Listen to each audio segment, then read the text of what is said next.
Hello guys, ഇന്ന് നമുക്ക് മുട്ട ബജ്ജി റെഡിയാക്കിയാലോ. അപ്പോൾ 2 ടേബിൾ സ്പൂൺ മൈദ, 2 ടേബിൾ സ്പൂൺ കടലമാവ്, 1 ടീസ്പൂൺ മുളക് പൊടി,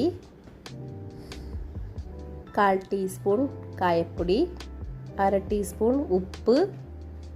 എരിവിനനുസരിച്ച് മുളക് പൊടി ഇടണം കേട്ടോ. പിള്ളേരുള്ള വീട്ടിലൊക്കെ 1 ടേബിൾ സ്പൂൺ മതിയാവും. അപ്പോൾ നല്ലോണം മിക്സ് ചെയ്യണം. ഒരുപാട് വെള്ളം ഒഴിക്കാനും പാടില്ല. നമ്മുടെ ദോശ മാവൊക്കെ റെഡിയാക്കണമെങ്കിൽ അത്ര മതി. അപ്പം അങ്ങനെ 5 മുട്ട എടുത്തിട്ടുണ്ട്.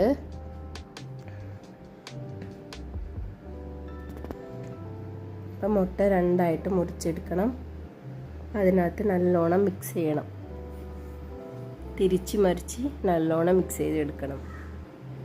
പൊന്നൂസിന് ഭയങ്കര ഇഷ്ടമാണ് കേട്ടോ മുട്ട ബജി. ഇത് കർണാടക സ്റ്റൈലാണ്. അപ്പം എണ്ണ ചൂടാകുമ്പം ഒരെണ്ണമായിട്ട് ഇങ്ങനെ ഇട്ട് കൊടുക്കണം. തിരിച്ച് മറിച്ച് ഇടണം കേട്ടോ. അപ്പം അങ്ങനെ ബ്രൗൺ കളറാകുമ്പോൾ എണ്ണയിൽ നിന്ന് എടുക്കണം. ടൊമാറ്റോ സോസയുടെ കൂടെ കഴിക്കണം. കുറച്ച് ചൂടുണ്ടായിരുന്നു കേട്ടോ. പൊന്നൂസിന് ചെറുതായിട്ടൊന്ന് പൊള്ളി എന്ന് വന്നു. അപ്പോൾ ഇന്നത്തെ വീഡിയോ ഇത്രയേ ഉള്ളൂ. പുതിയതായിട്ട് ചാനൽ കാണുന്നവർ ലൈക്ക് ചെയ്യണം, ഷെയർ ചെയ്യണം, സബ്സ്ക്രൈബ് ചെയ്യണം, കമൻറ്റ് ചെയ്യണം. ടാറ്റാ.